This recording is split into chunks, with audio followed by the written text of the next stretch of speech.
سے utility stores کے جو آپریشنز ہیں وہ 31 جولائی تک بند کرنے کی ڈیڈ لائن دی گئی تھی، اور اس کے بعد ہم نے یہ دیکھا کہ جو یوٹیلیٹی سٹورز کی EBM ہے اس کی جانب سے جو ہے وہ یوٹیلیٹی سٹورز کی بندش کا فیصلہ کر دیا گیا تھا 30 جون کو، اور پھر اس کے بعد جو EBM ہے اس کو اپنا فیصلہ واپس بھی لینا پڑا۔ ہمارے ساتھ یوٹیلیٹی سٹورز کارپوریشن یونین کے جو ہے وہ سیکرٹری جنرل سید عارف شاہ موجود ہیں۔ انہی سے جانتے ہیں کہ پہلے تو فیصلہ ہوا کہ یوٹیلیٹی سٹورز بند کرنے ہیں، لیکن اب ہم دیکھ رہے ہیں کہ فیصلہ واپس ہوا ہے، تو کیسے دیکھتے ہیں یوٹیلیٹی سٹورز کی یونین اور خاص طور پہ جو ملازمین ہیں وہ اس چیز؟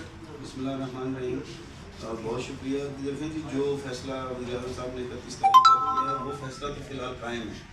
جو EBM نے ہمارا فیصلہ کیا تھا کلوجر کا، تو وہ فی الحال واپس لیا گیا ہے، لیکن ہم سمجھتے ہیں کہ اس سے ہم کوئی اتنے مطمئن نہیں ہیں، کیونکہ جب تک PM کی طرف سے اور حکومت کی طرف سے کوئی واضح اعلان نہیں ہوتا کہ یہ ادارہ نہیں بند ہوگا، تو اس وقت تک ہماری جو تشویش ہے وہ برقرار رہے گی۔ اور ہم وزیر اعظم پاکستان سے یہ ڈیمانڈ کرتے ہیں آپ کے توسط سے کہ انہوں نے ہم پر الزام لگایا تھا کرپشن کا، تو وہ ہمیں بتائیں کہ انہوں نے آج تک کرپشن میں کتنے لوگوں کو جو ہے گرفتار کیا ہے اور کتنے لوگوں کو سزا دی ہے۔ وہ پہلے اس ادارے میں کرپشن ثابت کریں، ان لوگوں کو گرفتار کریں جن لوگوں نے کرپشن کی ہے، اس کے بعد پھر آگے ہم ان کے ساتھ بیٹھنے کے لیے تیار ہیں۔ ادروائز اگر کرپشن کے نام پہ کسی غریب پرور ادارے کو بند کیا جائے گا، تو پھر سب سے پہلے پنجاب میں جو 10 کھرب روپے کی کرپشن منظر عام پہ آئی ہے تو پنجاب گورنمنٹ کو ختم کرنا چاہیے۔ اس کے بعد KPK گورنمنٹ میں ایک ڈسٹرکٹ میں 40 ارب روپے کی کرپشن سامنے آئی ہے، تو ان کے خلاف کارروائی کیوں نہیں کی گئی؟ اسی طریقہ دیگر اداروں میں یہ سب کچھ ہے۔ یوٹیلیٹی سٹور کارپوریشن 1931 سے عوام کو ریلیف فراہم کرنے والا ادارہ ہے، اور پاکستان کا واحد سوشل نیٹ ہے جو سوشل سیفٹی نیٹ ورک ہے۔ اس کے علاوہ پاکستان کے پاس کوئی ایسی چیز نہیں ہے جس کے تحت وہ عوام کو سبسڈی فراہم کر سکیں یا ریلیف فراہم کر سکیں۔ اس کے پیچھے پڑنا میں یہ سمجھتا ہوں کہ وزیر اعظم صاحب کی صرف انا ہے، اس انا کو ان کو توڑنا پڑے گا۔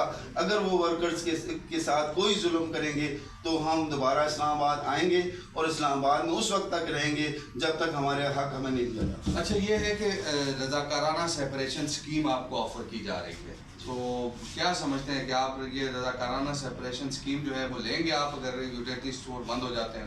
دیکھیں، ابھی تک اس کی کوئی خد و خال سامنے نہیں آئے۔ ہماری کل MD صاحب سے میٹنگ ہوئی تھی، انہوں نے ہم سے ہماری تجویز مانگی ہے، ہم اس میں تجویز گو کہ ہم تیار نہیں ہیں اس کے لیے، لیکن ہم اپنی تجویز ضرور دیں گے۔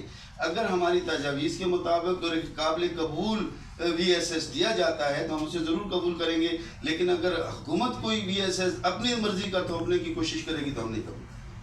بالکل جی، یہ جو فیصلہ ہے وہ وزیر اعظم کا ہے، 31 جولائی کی ڈیڈ لائن ہے، لیکن جو EBM ہے انہوں نے جو فی الحال یہ فیصلہ ہے اس کو معطل کیا ہے۔